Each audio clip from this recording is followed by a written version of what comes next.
Uh, this is, of course, a teaching dear to my heart.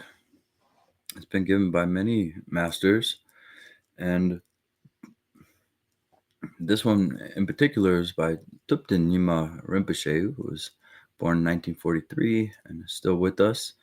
And it comes out of the Dudum Rinpoche fundamentals. He sources from fundamentals of Nyima Buddhism. Big old text. And there's another text on the 9 yanas that he sources from. But as far as I know, this is his summary. And Adam Pearcey then translated that. Looks like maybe 2006 or something like that. But anyway, the 9 yanas is, you can think of it, if you know about a university or a high school or something like that, they have a curriculum. And that curriculum goes from sort of freshman year to senior year. And yes, she just gave us the dates in case you're interested in that. 2005 and revised in 2016. Adam Pearcey. So yes, this is a summary of the 9 yanas, which is, most likely a summary of what you would have found in the ancient Viharas like Nalanda, that sprung up in the 400s and was burned down in the 1400s, but lasted quite a while. And well, what were they teaching there? It was probably a little systematic if it lasted for like over 1,000 years. So, in my opinion, this is the ancient curriculum. Now, it's a specific classification. There are 9 yanas, which are vehicles. Yanas means vehicle. Sometimes there are 10, sometimes there are 5, sometimes, most popularly, there are 3. They used to be called the Hinayana, the Mahayana, and the Vajrayana. Hinayana became offensive to some people, and I'm sure people were misusing it in a derogatory way. So, as I remember it, people were calling the Theravadins Hinayana, which is, of course, I've explained that that's not really fair. I feel they have more than just Shravakayana in their canon and in their practices. They venerate Avalokiteshvara and all kinds of stuff. So, this 9 yana classification system isn't even talking about Theravada. So somehow that got confused with people in the mainstream. What they typically refer to in Hinayana, the lower vehicle, is Shravakayana, which we covered already. And those are the people that use the Vinaya, the Pratimoksha vows, renunciation, and practice the Four Noble Truths for the liberation of themselves. The same with the Pratyeka Buddha, the second yana. And we went over those two. The Pratyeka Buddha travels like a rhinoceros by themselves or in flocks. They say like a parrot in the text that we read here. Which I don't know if they're hanging out with each other. What context are we in here? Maybe they don't even, maybe there's another dimension, another realm where the Pratyeka Buddhas, the solitary realizers, do this. Because remember, they pray that they don't run into a Buddha. Yet it says in the text that they hang out like parrots, some of them. So they're running into Buddhas. I'll admit the Pratyeka Buddha yana is a little mysterious to me. It could be a wide range of things. Oh, yeah, go ahead, Scott.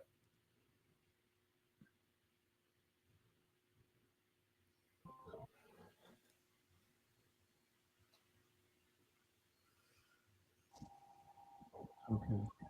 Sorry about that. I got to turn my iPhone off and off and off. And my laptop and iPhone fight for the mic. Can you hear me? Yes. Okay. Sorry, I have to learn just to shut the phone off. It just seems to bother. Yeah, I was once taught by Lama Jampa that a solitary realizer or a Pratyeka Buddha, only a fully enlightened Buddha, 11th level Bodhisattva, can wake up or shake up a Pratyeka Buddha, because it is a extreme example of of sort of absorption where you've attained these very high states. But ultimate enlightenment is only a Buddha can wake up Pratyeka Buddha. He said. So that's what happens. That's why they're sometimes it's translated as selfish. Selfish Buddha as opposed to solitary. And you can see that what would happen if somebody is really intent on liberation for themselves can get into a very, very rarefied state of awareness. It's the highest realms, right? But you need somebody that would have the ability to, as he put it, just to shake them by the shoulder and wake them up. Mm-hmm. Yeah. That was my sort of reaction, the same as yours, is that these are extremely rare beings, but they do exist, right? So, well, I think we've had some of them come through here. They completely reject any teachings that I try to give. Yeah, I'll dig up the quote and send it to you. It's I think it was Pimalenpa wrote something about that in a Dzogchen teaching, where he said, "Oh, by the way, don't do this because you could end up in a bad place." Yeah. So that's the same idea that you can't take a trip too far, right? But anyway, just a small comment, because it is very sort of obscure edge case, I'd say, right? Yeah, it's one of the 9 yanas that I don't really favor, but you can still learn things from it and pick things out from it, like the fact that they study the 16 aspects of the Four Noble Truths and dependent origination, and things like that. Yeah, I agree. So, okay, small comment. Thank you. Yeah.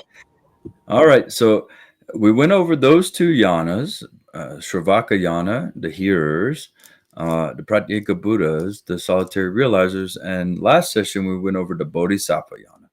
All 3 of those are classified in the Sutra yana. Like I said last session, there are Mahayana sutras that are considered definitive by people like Longchen Rabjam, many Dalai Lamas and things. They classify, for example, the Prajaparamita sutras, the Heart Sutra, Diamond Sutra, things as definitive. And so there are definitive texts in the Mahayana, in the Bodhisattva yana, which is the 3rd. And of course, we went through that last session. That is also on YouTube for those who are curious about it. And we basically covered aspirational and application bodhicitta and all these things, and the Bodhisattva ideal.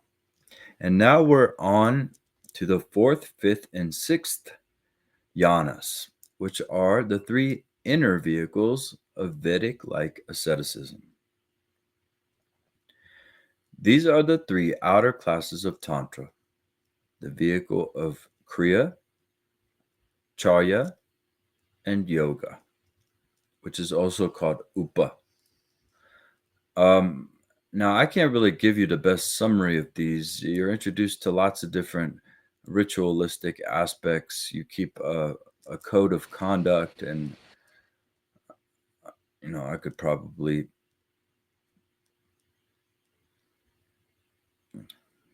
give you the practices and things like that, but maybe it's not so important. So let's just see what Rinpoche has to say here. He says, you might wonder, why are these called vehicles of Vedic-like asceticism? It is because the 3 outer classes of Tantra stress aspects of ascetic conduct, such as ritual purification and cleanliness. And in this respect, they're familiar to the Vedic tradition of the Brahmins. See, what I was telling you all, this is an ancient curriculum, possibly Vedic, because I don't know what the Buddha would have taught or what is in the Nyima curriculum that you wouldn't see in the Vedas. It's a lot more synthesized. The classifications make it a lot more organized and accessible.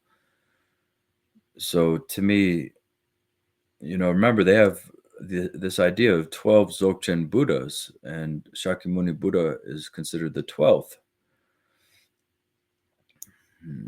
Nawa Dampa, for example, was the first, like 10 million years ago, or longer than that for him, I believe. He was the first to teach Dzogchen. Not here.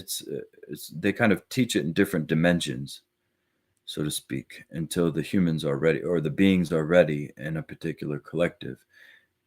If the collective is ready, then they can. Now, I'm just going on my own speculation, honestly, but this is what I feel in my heart. That they try to teach the Dharma any way they can. If there's a planet with a bunch of beings there that all they do is sniff glue, I don't know. Well, how, they don't even talk or anything. How do we get to them with awareness? So a Buddha would manifest as a glue sniffer.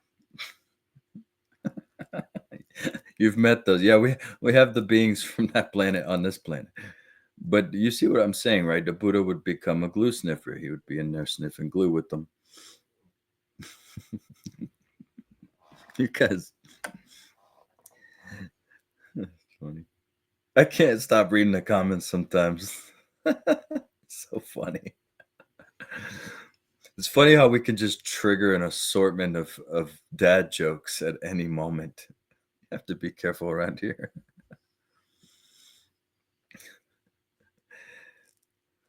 I hope I didn't just throw us completely off that point. But the point is, in some dimensions, for example, they wouldn't use language, which I would consider a very coarse aspect of expression.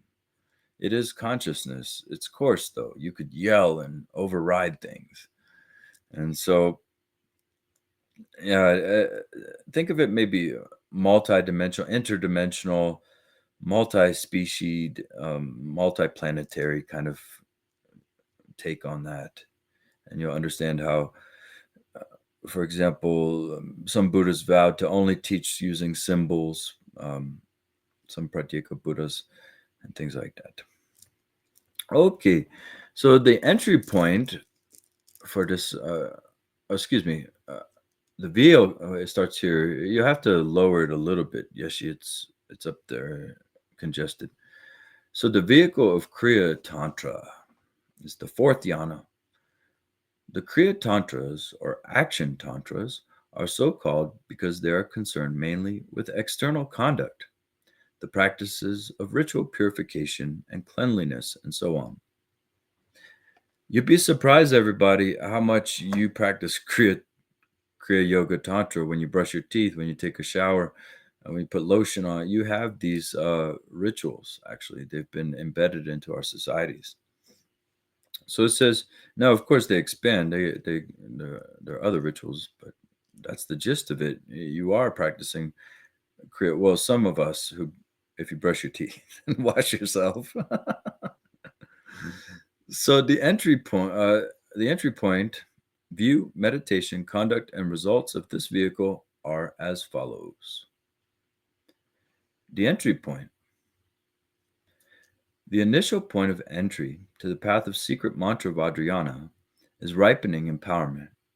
So here, one receives the water empowerment, which establishes the potential for ripening into the Dharmakaya, and the crown empowerment, which establishes the potential for ripening into the Rupakaya. Then, one keeps the general samayas of the Kriya Yoga as they are explained in the particular texts themselves. And just as a reminder, if you've ever gotten a Vajrayana empowerment, they are reading you the text there, and you're agreeing to the samayas in that empowerment. Many Vajrayana practitioners have had countless empowerments. Some people have just tried it out and maybe had one or two empowerments. But transmissions, empowerments are essentially giving you permission to practice, empowering you to do a particular practice. So the view of Kriya, in terms of determining the view, there's a question, is pointing out an empowerment. Well, Dundrup, that's specified in the scriptures, that pointing out is the ultimate empowerment. That gives you permission to read all texts because then they make sense to you.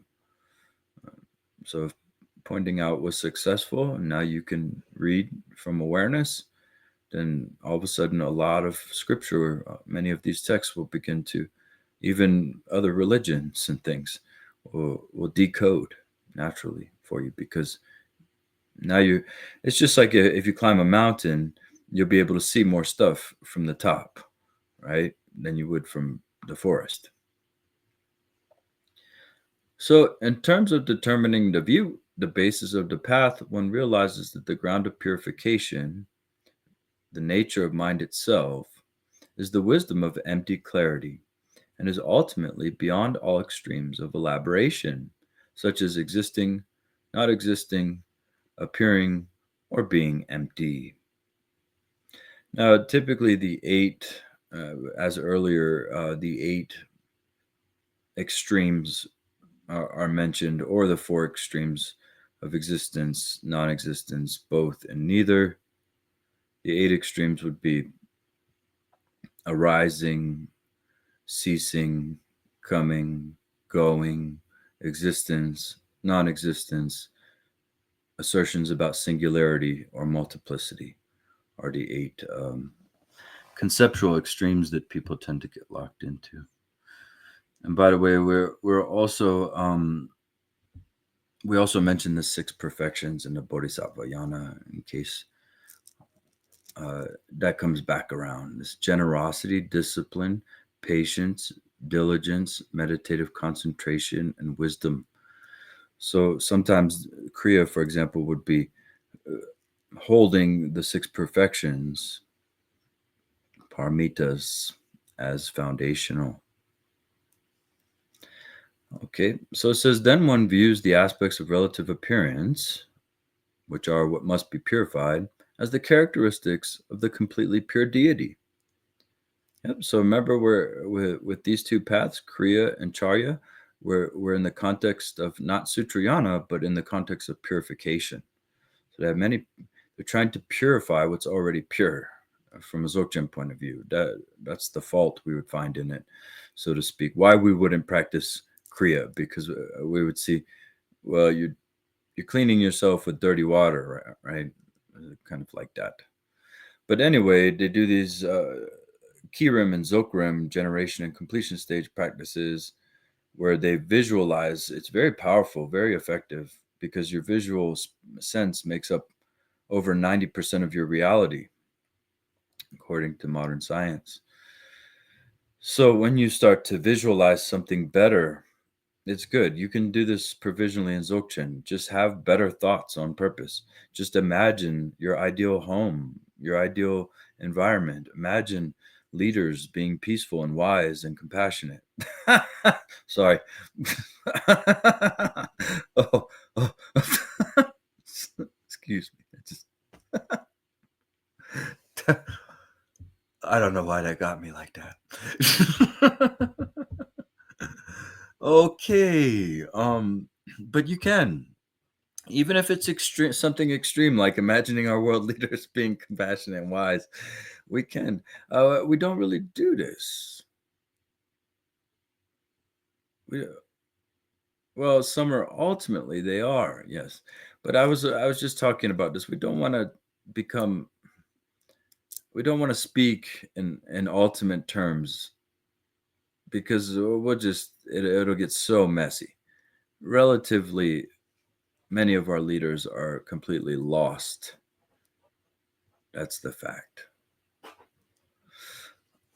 So the point here is that look at your own mind and see how often we have a negative bias, right? According to science. So how often are you thinking bad thoughts, imagining bad stuff, etc., etc.?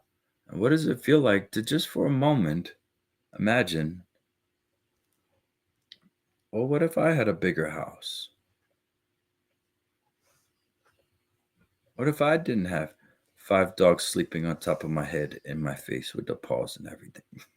Oh, maybe that'll stay, but maybe a bigger bed.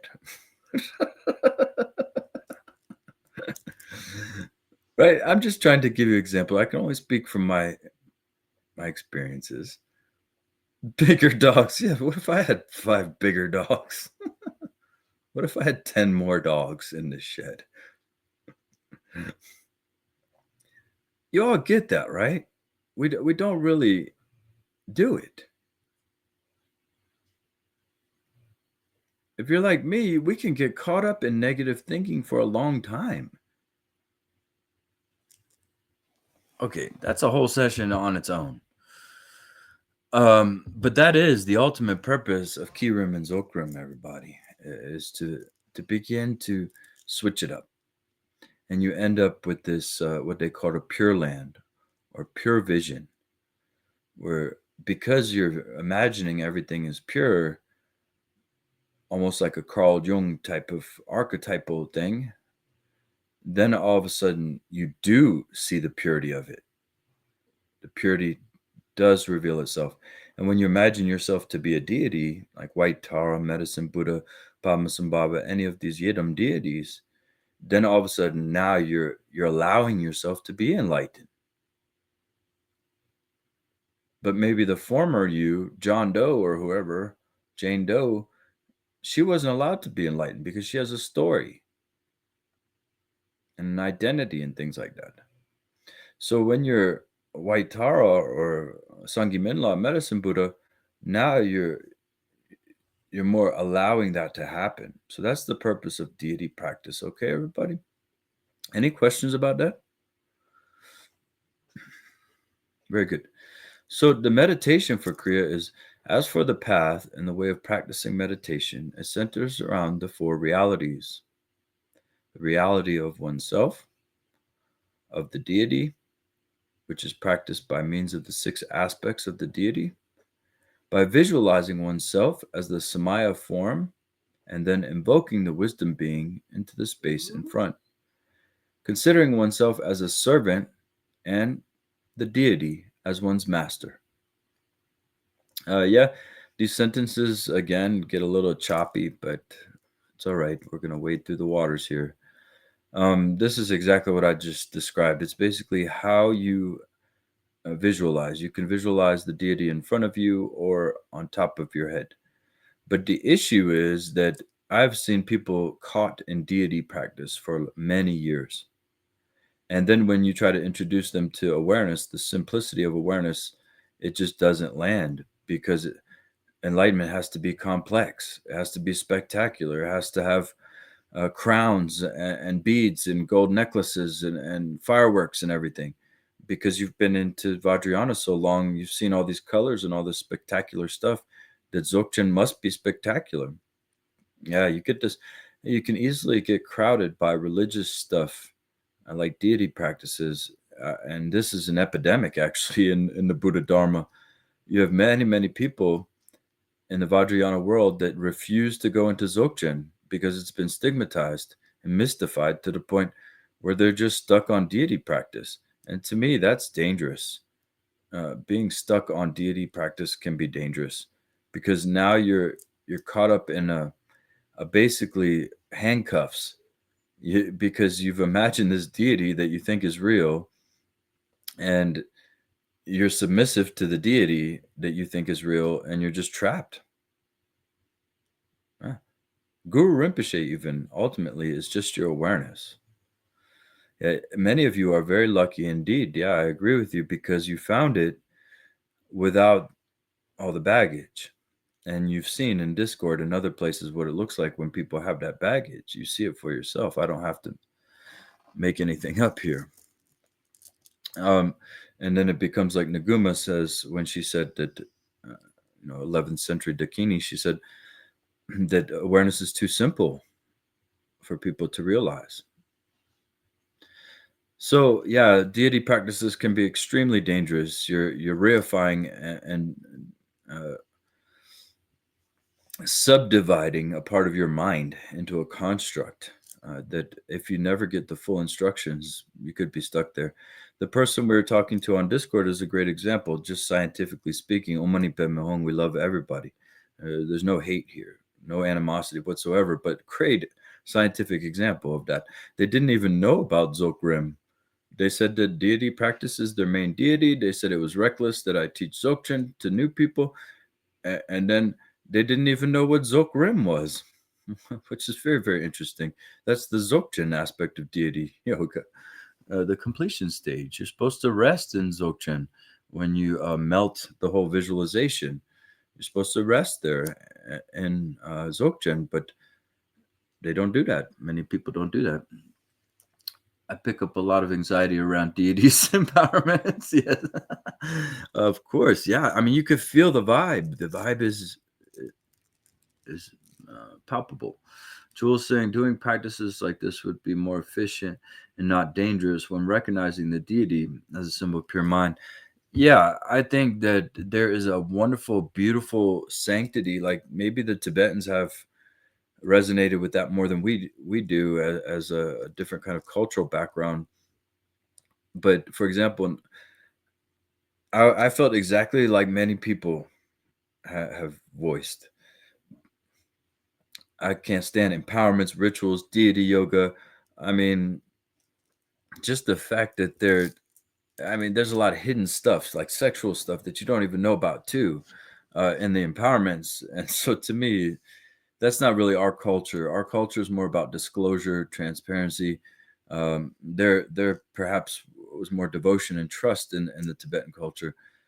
But yeah, so you get the full disclosure here, and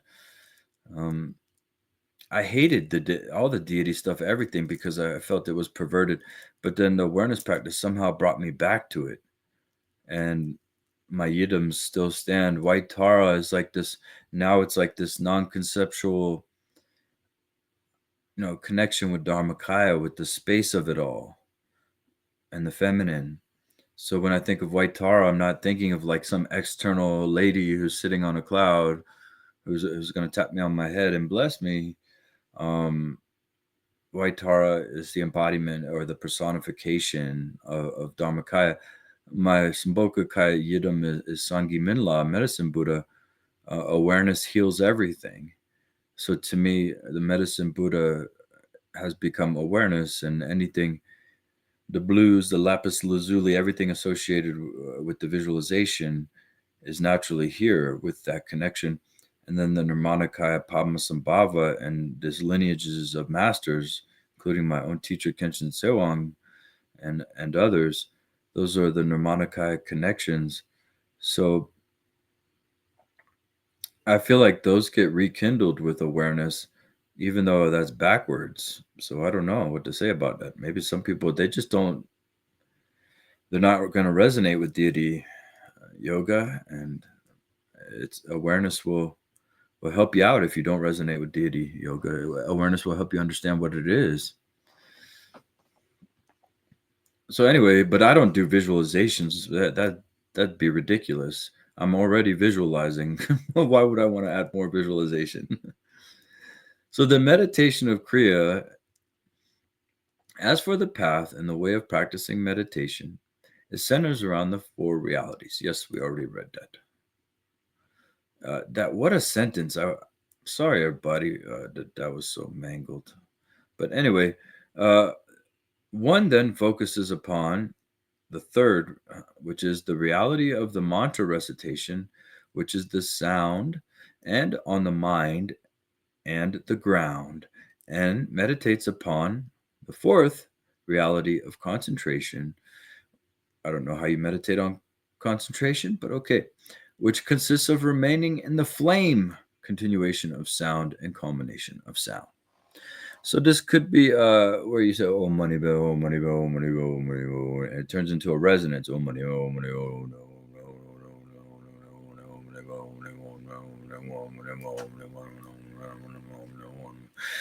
so, and then you rest kind of in that resonance, is my guess.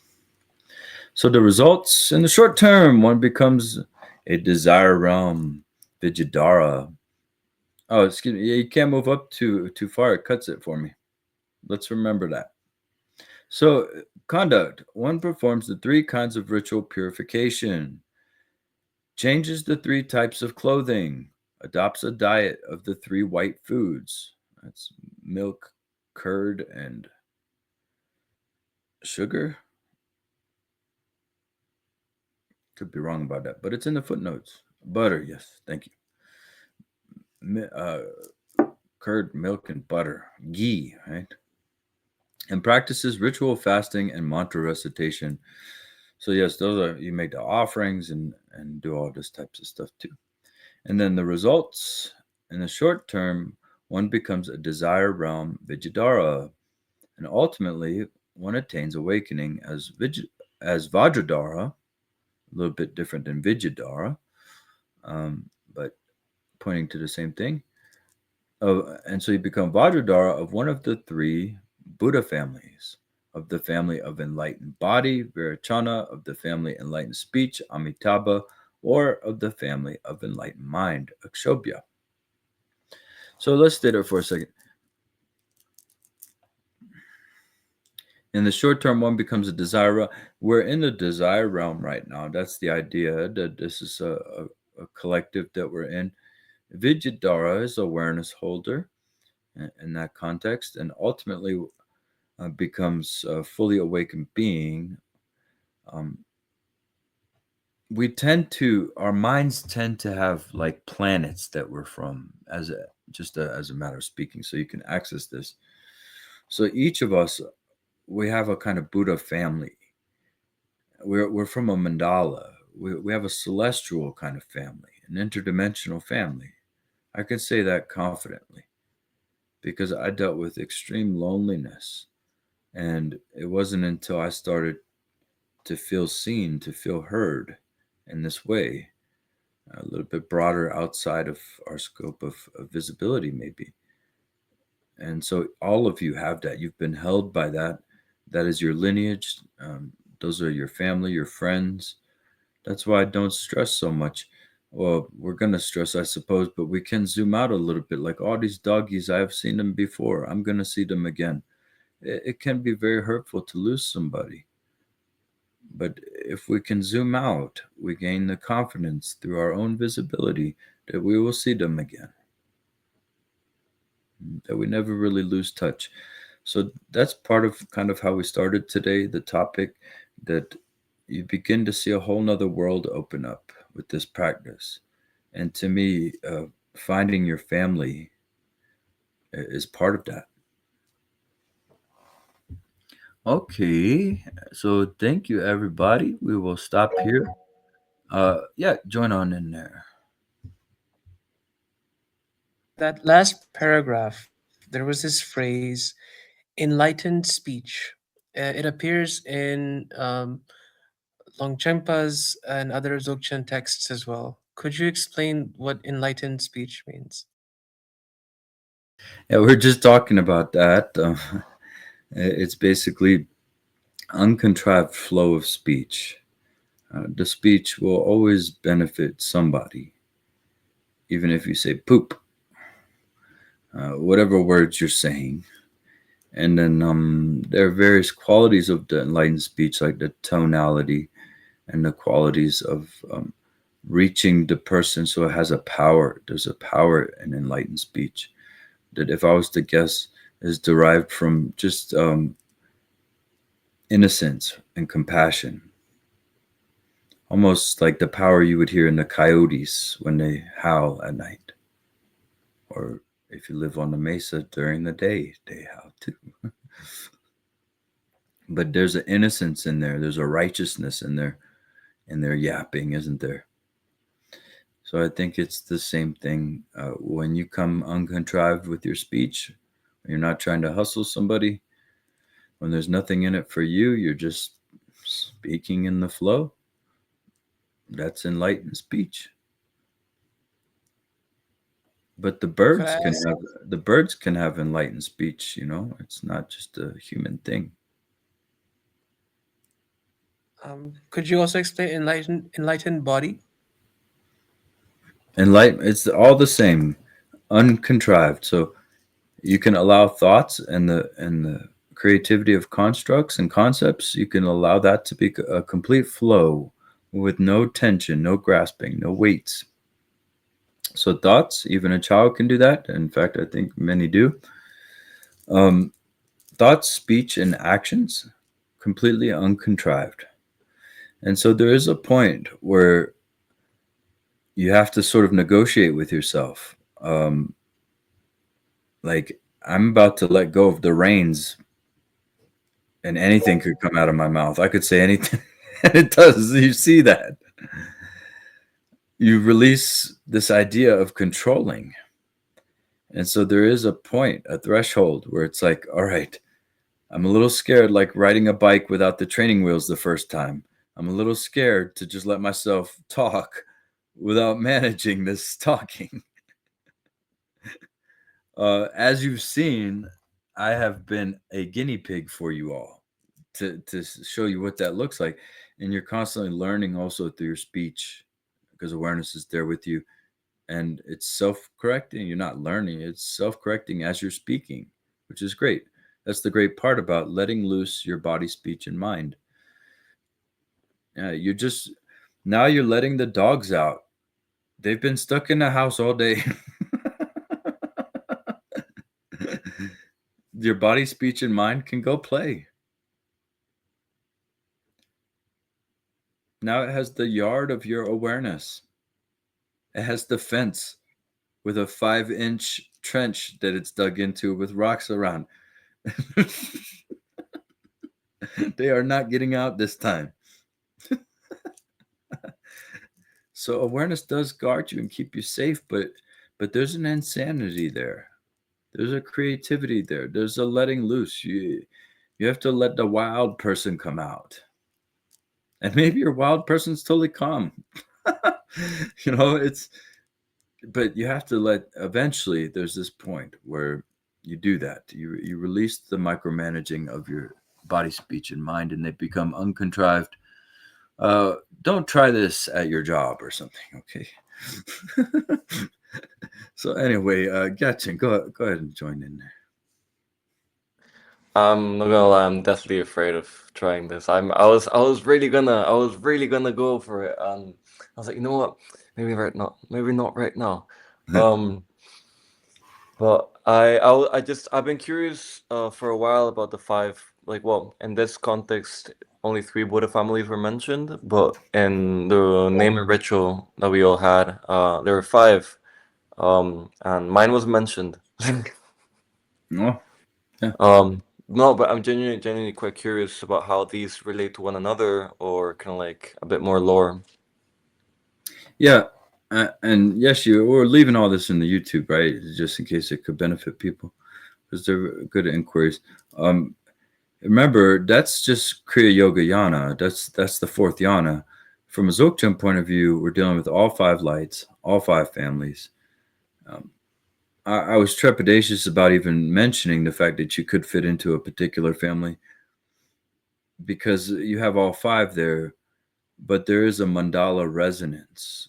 Even as an awakened being, you'll have your mandala. So in that regard, the Buddha families are valid, that you may lean into a particular flavor of the 5 lights, I suppose.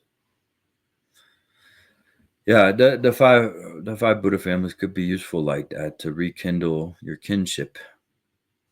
But from a Dzogchen point of view, these are Kriya Tantra scriptures, and they're different than Dzogchen scriptures. Okay, a different set of instructions. Yeah. Okay. So sorry, Victor, I didn't mean to. I saw you had a question in the chat there. Did you want to just speak that out? Hey, I can speak here also. Okay, Well, very good. I just wanted to ask, because I heard you and Lama Lina talking about the mandala, and I thought it was like what we see, like the reality we're generating from this non-existent reference point, right? That is the ego. But I think I might be mistaken, and like what we see, the form we see is Nirmanakaya, right? Could you explain what you mean by mandala, please? Yeah, I think you got it. We have the Dharma. Everything's the Dharma, all phenomenon, which is slightly distorted or displaced. And then when you wake up and you become realized, then it becomes Dharmata, right? Dharmadhatu. So now you have the pure vision, and now you begin to witness your mandala. So this would be ancestors, friends, people, you name it, guardians, protectors, could be all kinds of stuff. And so it's almost like a galaxy. You orbit each other in a sense. And this is difficult because we're applying our conceptual two-dimensional framework onto something that's, you still have family and friends, though, is my point. They're still kind of around. Yeah. Thank you, Dali. And just another thing, I read a text some time ago, and I also heard you and Lama Lena speak about how the Buddha can create like a separate universe and some kind of stuff like that, and it related to the Pure Land. But I also think the Pure Land can be like some place in this world, or does it have to be something separate? Yeah, you're doing that right now. You're creating an entire universe, but it's a baby universe. It's a cartoon universe, because if you were to come into your full luminosity, you might lose your shit. Oh man, there goes the recording. Just leave that, Yeshi. I'm coming into a higher level of decorum.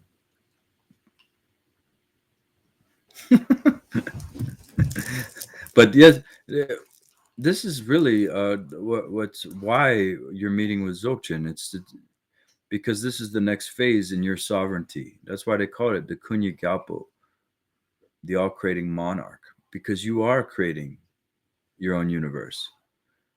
But your mind has not been stabilized. You're creating a universe based on desire. Now I'm creating a universe, you're creating a universe, and they're overlapping concentrically, right?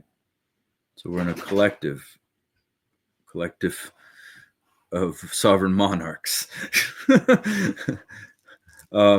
And so in your monarchy and my monarchy, we both had some, things to kind of learn first. We have to learn to walk before we can create a kingdom.